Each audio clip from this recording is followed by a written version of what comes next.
Friends, स्वागत आप सभी का वी मेक नट्स के ऑफिशियल यूट्यूब चैनल पर स्वागत करता हूं। आज के इस वीडियो में हम क्या पढ़ने वाले हैं। सबसे पहले अपने चैनल को सब्सक्राइब कर दीजिए, वी मेक नट्स। अब दोस्तों, आज की वीडियो हम लेकर आए हैं जीएनएम फर्स्ट ईयर के एनाटॉमी सब्जेक्ट में chapter number first, cell and tissue. Class शुरुआत करने से पहले सभी जो भी नए हैं या पहली बार अपने चैनल पर देख रहे हैं, चैनल को सब्सक्राइब कर दीजिए, सभी के साथ शेयर कर दीजिए और वीडियो को भी लाइक कर दीजिए। ठीक है दोस्तों? ओके, वीडियो क्वालिटी ठीक है, शानदार है दोस्तों। ये चैनल पहले मैं अपने स्टडी विद टीएन सर करके था चैनल, अभी भी है वो, स्टडी विद टीएन सर। इस पर मैं क्लास 10th का मैथ्स सब्जेक्ट पढ़ा रहा था, लेकिन अब अपना नया चैनल है वी मेक नट्स। इस पर हम जीएनएम का कंप्लीट सिलेबस पढ़ेंगे। मैं भी पढ़ता हूं और आपको भी पढ़ाऊंगा, इसी के साथ बढ़िया से पढ़ेंगे। तो आप अपने चैनल को फटाफट से शेयर कर दो। अब आप आज पढ़ने वाले हम सेल के बारे में। देखिए, सेल को हिंदी में कहते हैं दोस्तों कोशिका।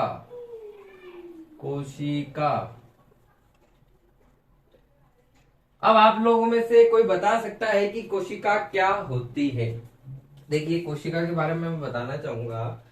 कोशिका हमारे शरीर की, मानव शरीर ले लो, चाहे जंतु शरीर ले लो, चाहे जानवरों का किसी का भी ले लो, उसमें सबसे बेसिक यूनिट होती है क्या? सेल। अर्थात देखिए, कोशिका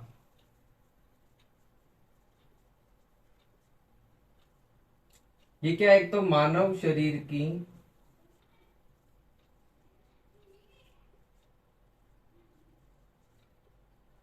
सूक्ष्मतम इकाई,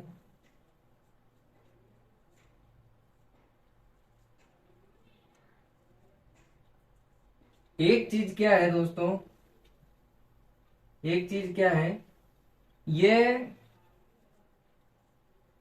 संरचनात्मक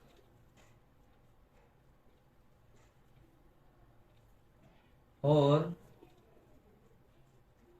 क्रियात्मक इकाई भी है।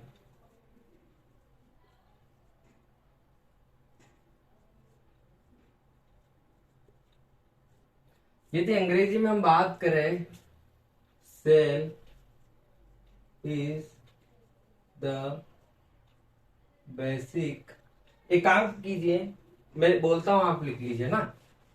देखिए, वैसे आप चाहो तो अपन हिंदी और इंग्लिश दोनों में पढ़ सकते हैं, हिंदी या इंग्लिश दोनों में पढ़ सकते हैं, लेकिन अभी शुरुआत है और बहुत से बच्चे जो जीएनएम में एडमिशन लेते हैं तो वो पहले हिंदी में पढ़ने का ज्यादा चस्पा रखते हैं। तो देखिए क्या है कि cell is the basic unit of human body.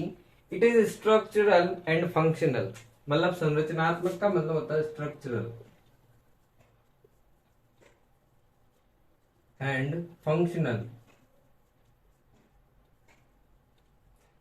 ये स्ट्रक्चरल और फंक्शनल यूनिट है किसकी? ह्यूमन बॉडी की। Human body. अभी हम मानव शरीर के बारे में बात कर रहे हैं, ठीक है। अब देखिए, सेल की खोज किसने की होगी? किसने की होगी?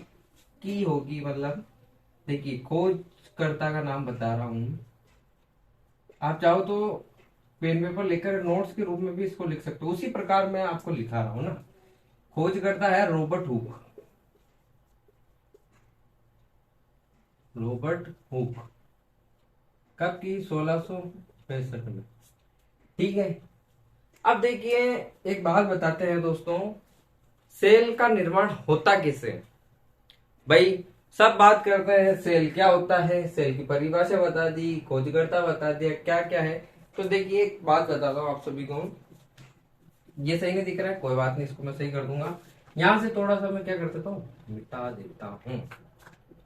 देखिए ये अपने था रॉबर्ट हुक भाई साहब, और भाई साहब ने की थी 1665 के अंदर। ये एक नंबर के सवाल में पूछा जा सकता है। बाकी देखिए सेल का जो निर्माण होता है दोस्तों, पुरुष के शुक्राणु प्लस मादा, मादा बोल दो या हाँ मादा ही बोल सकते हैं, मादा के अंड कोशिका,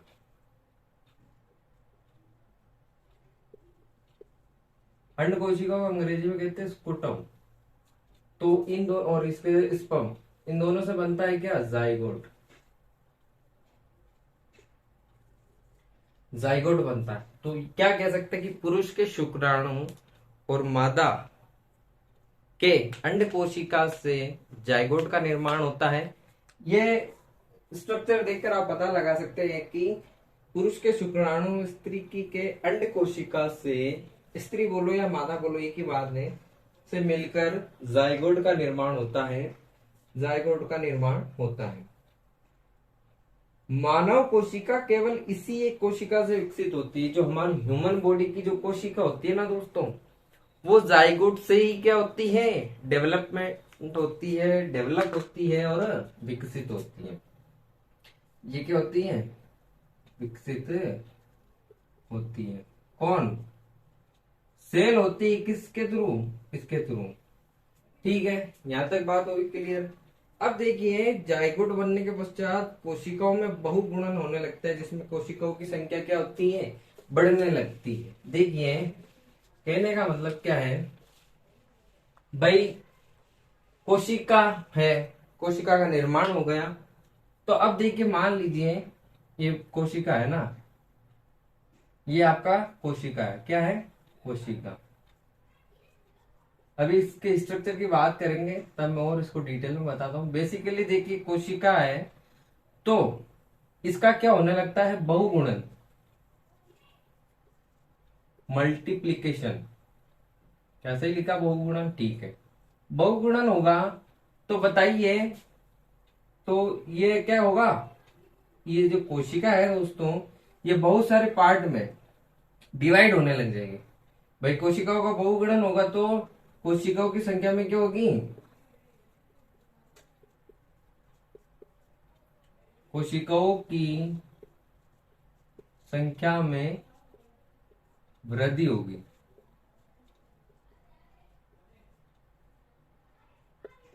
ये बेसिक नोट्स है, आप लिखते रहिए। कोशिकाओं की संख्या में क्या होने लगेगा, वृद्धि होने लगेगी। ठीक है भाई, भाई एक कोशिका से बहुत सारी कोशिकाओं का निर्माण हो सकता है आसानी से, कोई दिक्कत वाली बात नहीं है। अब कोशिकाओं की संख्या बढ़ेगी तो उनमें क्या होगा, डिवाइडेशन भी होने लगेगा। ठीक है भाई, ये जहां तक चीज समझ में आई। अब देखिए शरीर में जो हमारा ह्यूमन बॉडी होता है ना, उसमें समान कार्य करने वाली व समान संरचना वाली कोशिकाएं मिलकर किसका निर्माण करती, बताइए।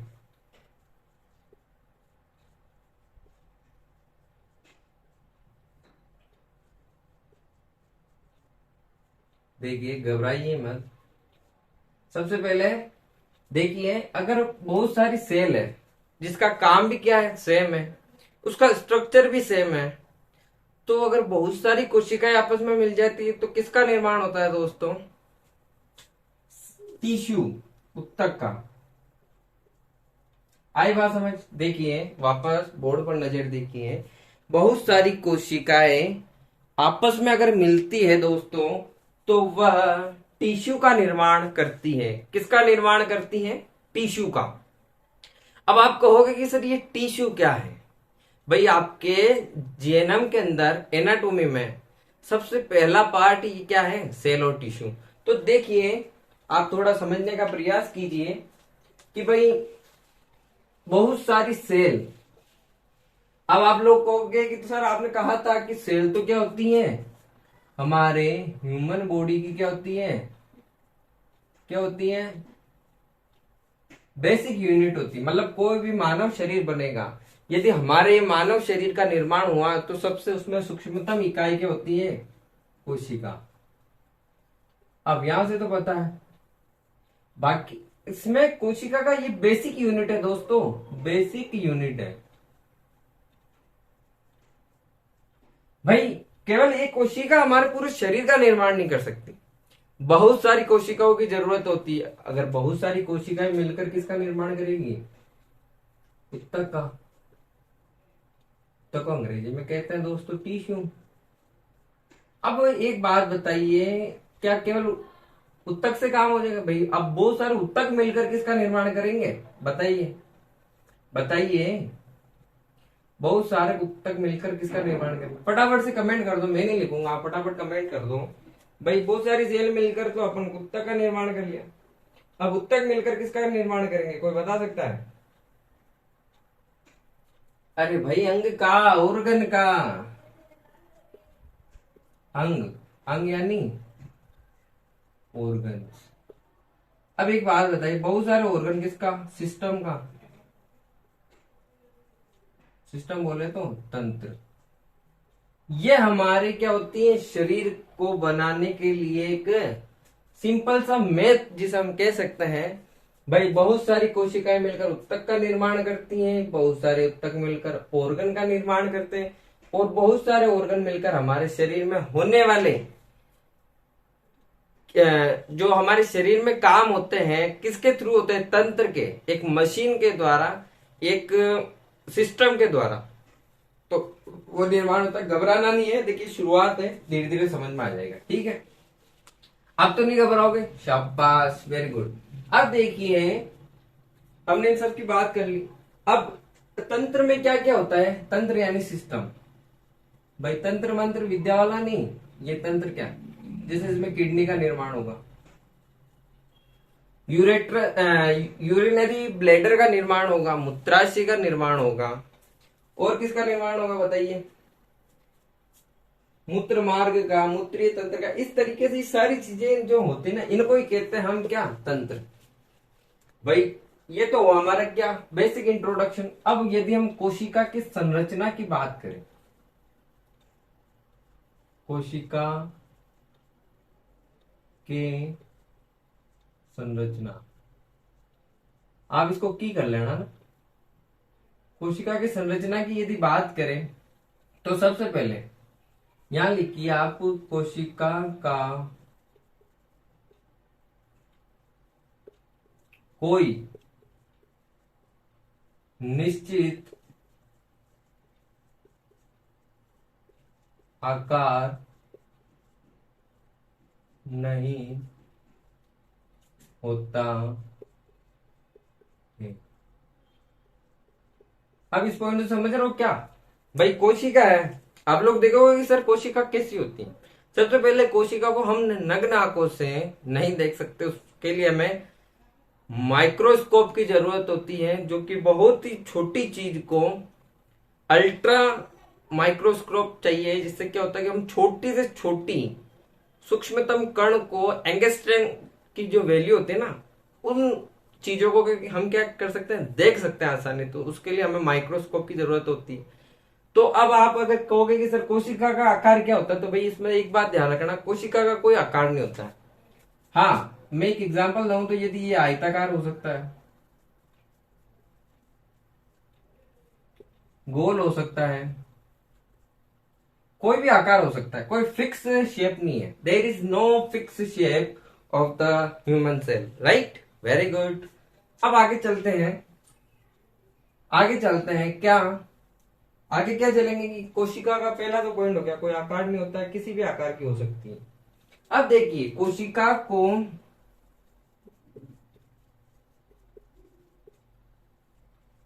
मुख्यतः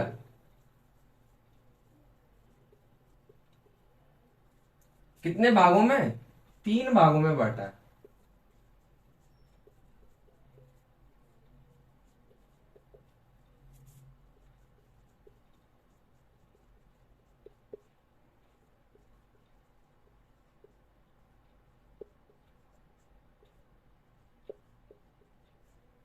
कौन कौन से हैं? देखिए 3 भाग कौन कौन से यहाँ लिख रहा हूं मैं। पहला लिखिए आप, पहला लिखिए क्या भाई, मेम्ब्रेन होंगी ना, कोशिका झिल्ली।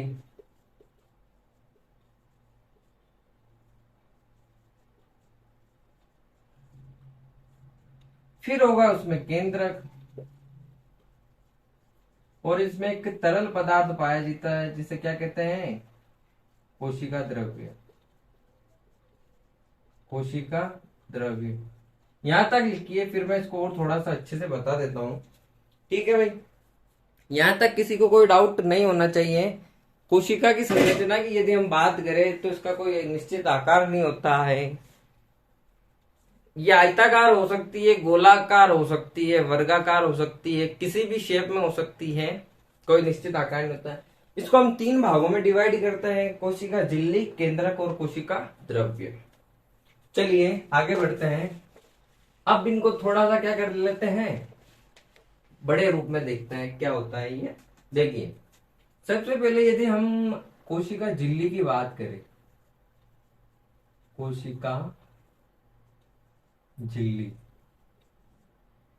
जिसको अंग्रेजी में कहते हैं सेल मेम्ब्रेन। अब देखिए झिल्ली से आप थोड़ा सा अंदाजा लगा सकते हैं कि कोशिका के, देखिए मान लो मैं ये कोशिका बनाता हूं, इसमें केंद्रक होता है।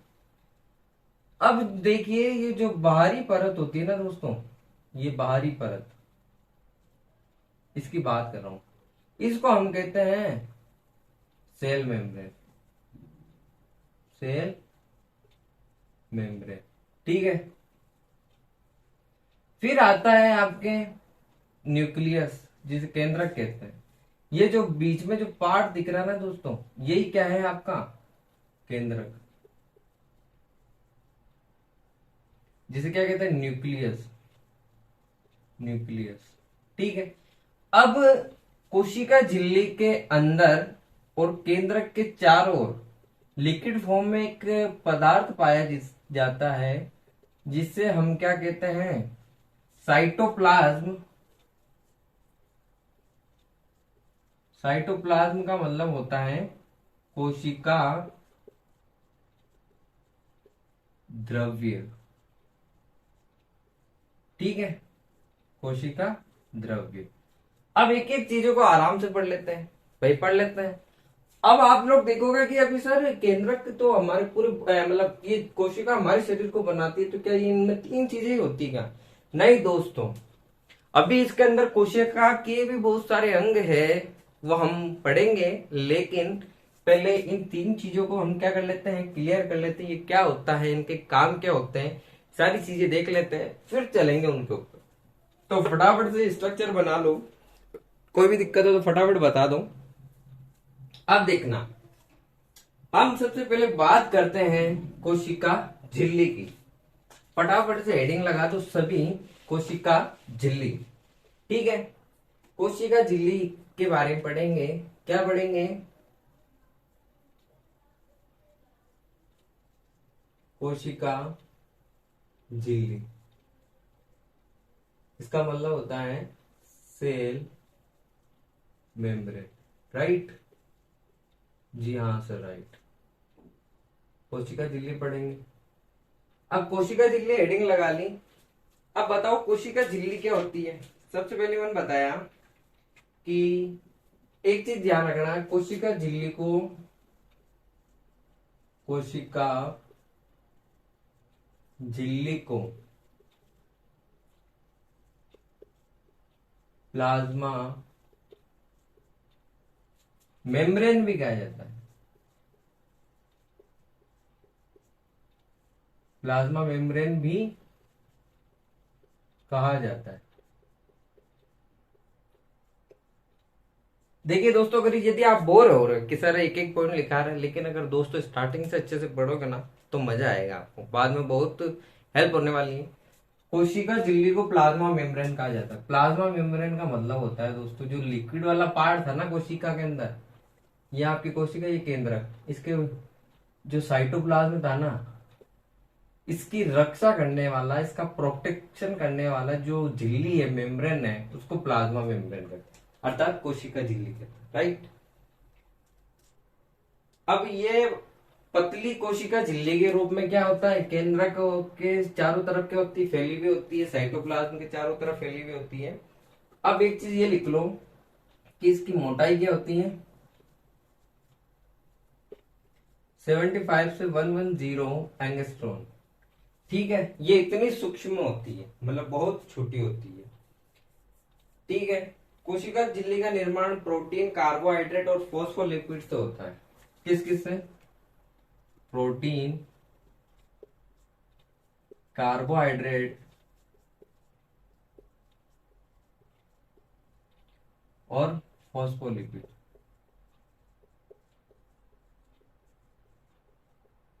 ये बेसिक बेसिक चीजें ध्यान रखना। देखिए अब प्रोटीन का परसेंटेज क्या है, 75% तो ये बनती है प्रोटीन से, 5% बनता है कार्बोहाइड्रेट से, और शायद कितना होगा 80, और फॉस्फोलिपिड होता है शायद 40%, 40 या 30% होता है ना। ओके गुड, ये तैयार होगा। अब देखिए एक चीज, ये कोशिका द्रव्य की संरचना को बनाए रखने में,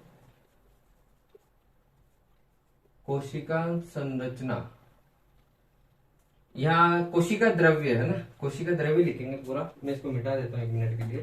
देखिए क्या होगा, कोशिका द्रव्य की संरचना को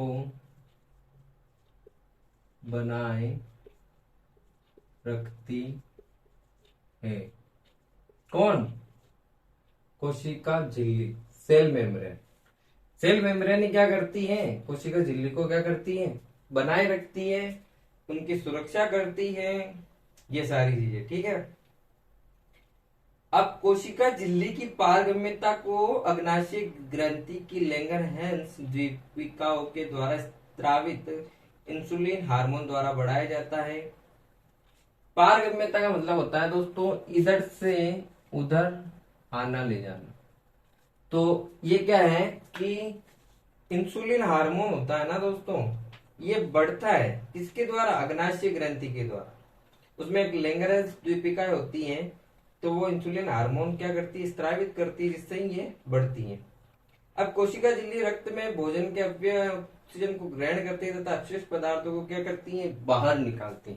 कोशिकाओं का एक काम ये भी है कि ये O2 को तो क्या करती है, ग्रहण, और CO2 को क्या करती है, बाहर निकालती है, बाहर निकालती, आप क्लियर है। ठीक है, मतलब कहने का मतलब जब हम श्वसन करते हैं तो उसमें भी क्या कोशिकाएं महत्वपूर्ण भूमिका निभाती हैं।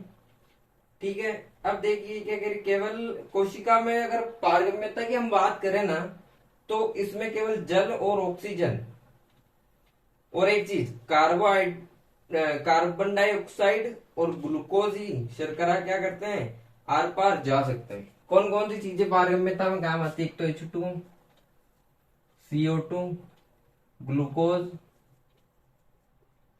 बस ये चीजें। भाई H2 आर पार आ सकती है कोशिका के, जल H2 मतलब जल हो गया, ऑक्सीजन हो गई और कार्बन डाइऑक्साइड हो गई।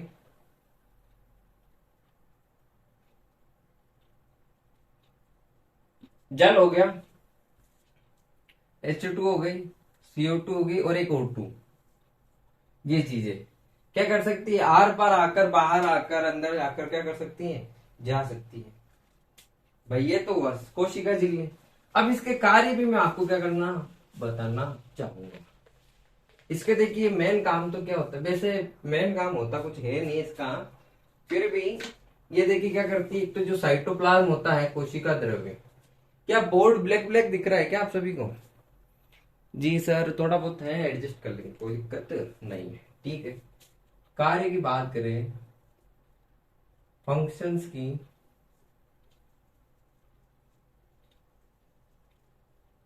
तो देखिए कोशिका द्रव्य को सुरक्षा प्रदान करती है। कोशिका खुद की स्वयं का आकार को भी क्या करती है, नियंत्रित करती है।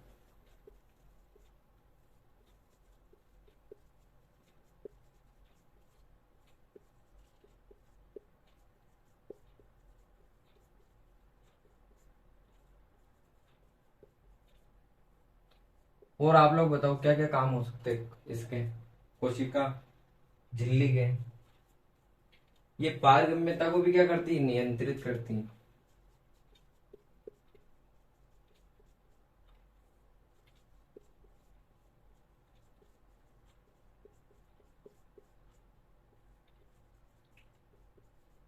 देखो दोस्तों, पारगम्यता से मैंने क्या बताया था, एक तो H2 आ जा सकता है, CO2, O2 और ग्लूकोज।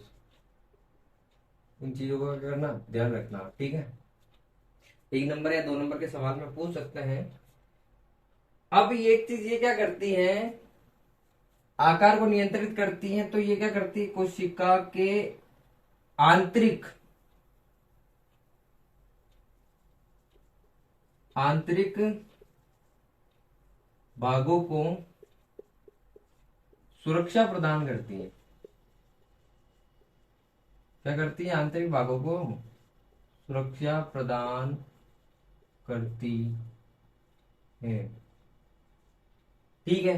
आंतरिक भागों को भी सुरक्षा प्रदान करती है, निश्चित आकृति करती है, पारगम्यता बनाए रखती है। ये इस प्रकार क्या होते हैं, कोशिकाओं के कार्य होते हैं, ठीक है। बोर तो नहीं हो रहा भाई कोई, वेरी गुड, चलते रहो सर, कोई दिक्कत नहीं है। अब दोस्तों हम आगे चलें, कार्य की बात हो गई, कोशिका झिल्ली पढ़ ली, अब पढ़ते हैं कोशिका द्रव्य, साइटोप्लाज्म। मैंने बताया था साइटोप्लाज्म क्या होता है, बता दिया ना सर, हमें तो पता ही नहीं है, कोई दिक्कत नहीं है भाई। देखिए कोई सी भी आकृति हो सकती है इसका ना, कोई सा भी शेप हो सकता है। इसमें ये न्यूक्लियस हो गया, ये जो डॉट डॉट वाला पार्ट है ना दोस्तों, डॉट डॉट का मतलब हो गया लिक्विड भाग होता है, मैट्रिक्स, मैट्रिक्स जिसे बोलते हैं ना, इसको क्या कहते हैं, साइटोप्लाज्म, अर्थात कोशिका द्रव्य, ठीक है। अब कोशिका द्रव्य को क्या कहेंगे, देखना, ध्यान से देखना लाडलो, कोशिका द्रव्य अर्थात साइटोप्लाज्म क्या होता है। सभी जीवित कोशिकाओं में सबसे पहले तो क्या होता है, कोशिका द्रव्य भरा होता है। सभी जीवित कोशिकाओं में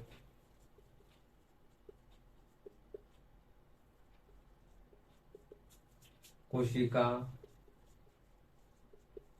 द्रव्य भरा होता है।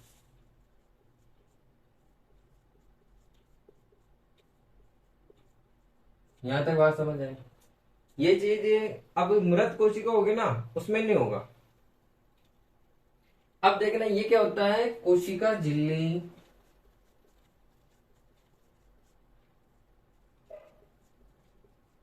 के, अब यहां से डायग्राम से देख के बताओ कि कोशिका झिल्ली के चारों तरफ है, तो अपन आंतरिक लिखेंगे ना, आंतरिक भाग में, कोशिका झिल्ली के आंतरिक भाग में व केंद्रक के चारों ओर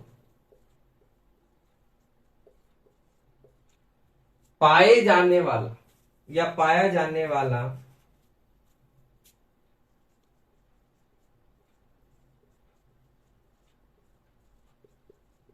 रंगहीन, ये ध्यान रखना ना, रंगहीन व चिपचिपा अर्ध पारगम्य पदार्थ साइटोप्लाज्म कहलाता है।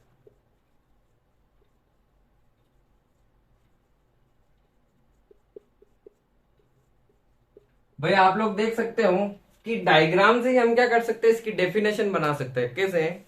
देखिए, कोशिका झिल्ली के आंतरिक भाग, कोशिका झिल्ली के क्या हो गया, आंतरिक वाला भाग, वह केंद्रक के चारों ओर न्यूक्लियस के अराउंडिंग पाए जाने वाला रंगहीन, कलरलेस, यानी इसका कोई मतलब रंग नहीं है, पानी जैसा हो सकता है, ये चिपचिपा है, अर्धपारगम्य पदार्थ साइटोप्लाज्म कहलाता है। देखिए बहुत इजी डेफिनेशन है, कोई दिक्कत वाली बात है ही नहीं भाई, कोई दिक्कत वाली बात नहीं है। अब ये कार्बनिक और अकार्बनिक पदार्थों से मिलकर बना होता है, इसमें जल भी होता है। किस किस किस चीजों से बनता है? जल, कार्बनिक पदार्थ और अकार्बनिक पदार्थ। 60 to 90% इसमें जल होता है, ये ध्यान रखना। 60 to 90% जल होता है और ये विलायक का कार्य करता है, इतना आप ध्यान रखना। अब देखिए, कार्बनिक और अकार्बनिक पदार्थ हो गया, इसमें गैस आती है। जीव द्रव्य के कार्य क्या होता है भाई, कोई बता सकता है? जीव द्रव्य पाए जाने वाली सभी जैविक क्रियाओं में भाग लेता है, सभी जैविक क्रियाओं में क्या करता है? भाग लेता है। जो भी हमारे शरीर के अंदर कार्य होते हैं ना, उन सभी में क्या करता है? अब ये श्वसन में, पाचन में, भोजन में, सारी चीजें क्या करता है? भाग लेता है। अब देखिए इसके अंदर भी है ना, साइटोप्लाज्म के अंदर बहुत सारी स्ट्रक्चर्स होती है। आपको तो इसी वीडियो में बता दूं या नेक्स्ट वीडियो में? भाई इसी वीडियो में बताऊं या नेक्स्ट वीडियो में? यहां तक बात समझ आ गई? देखिए 32 मिनट तो हमें हो चुके हैं पढ़ते पढ़ते, यदि आप चाहो तो मैं वो भी बता दूं। चलो एक बार बात तो कर लेते हैं, कौन कौन से कोशिकांग पाए जाते हैं। भाई इसमें भी है ना, कोशिका के अंदर, ये तो ऊपर ऊपर मोटी मोटी बात हुई है दोस्तों। अब इसके अंदर भी है ना बहुत सारे कोशिकांग पाए जाते हैं, कोशिका द्रव्य के अंदर, है ना। आपने पढ़ा होगा एक तो माइटोकॉन्ड्रिया,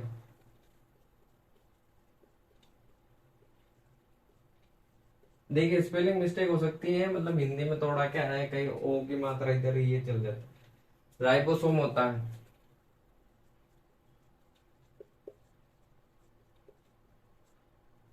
लाइसोसोम होता है,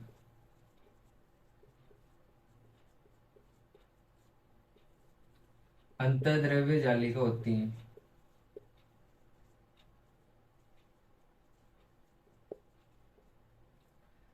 माइटोकॉन्ड्रिया हो गया, राइबोसोम हो गया, लाइसोसोम हो गया, और हाँ गोल्जिकाए भी होती है भाई, गोल्जिकाए,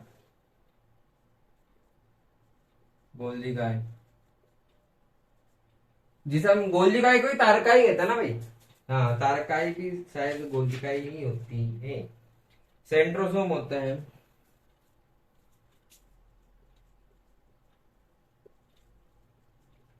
अब इसमें आपकी जो जीएनएम में 3 चीजें एक्स्ट्रा दे रखी, क्या क्या है? माइक्रोट्यूबुलेस होता है, ग्रेन्यूल्स होते हैं, ये सारी चीजें हम ना स्ट्रक्चर पढ़ेंगे ना तब कर लेंगे, ठीक है।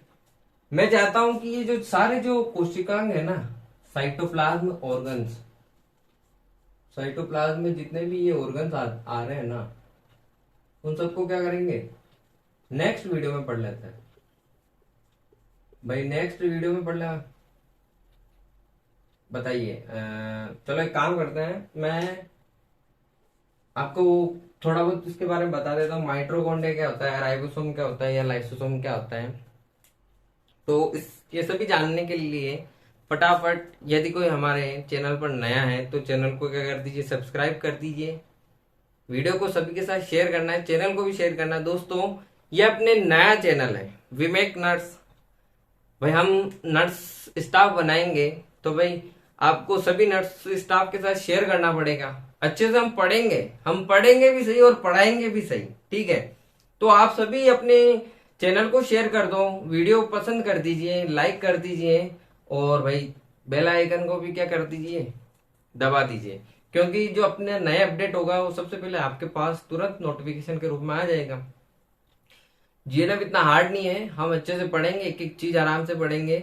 अगर आपका अच्छे से सपोर्ट रहेगा तो हम इस सेटअप को डिजिटली सेटअप में भी चेंज करेंगे, थोड़ा डिजिटली दिखेंगे, व्हाइट बोर्ड से अच्छी स्क्रीन पर आ जाएंगे। लेकिन उसके पहले आप सभी का हमारे को क्या चाहिए, साथ चाहिए। और अब मैं ये सब चीजें नेक्स्ट वीडियो में पढ़ाऊंगा। तब तक के लिए आपको कोई भी डाउट हो तो कमेंट बॉक्स में कमेंट कीजिए। वीडियो देखना है पूरी शुरू से लेकर एंड तक। कोई भी डाउट हो कमेंट बॉक्स में कमेंट लिखो, क्या समझ में नहीं आ रहा वो बताइए, लैंग्वेज इजी है या हार्ड है वो बताइए, इंग्लिश में लिखना है तो वो बताइए। तो सारी चीजें आप क्या कीजिए, कमेंट बॉक्स में कमेंट कीजिए। मेजोरिटी के हिसाब से हम उस चीज को फॉलो करेंगे और एक एक बच्चे का डाउट सॉल्व करेंगे। तब तक के लिए जय हिंद, वंदे मातरम, भारत माता की जय। मिलता है नेक्स्ट वीडियो में।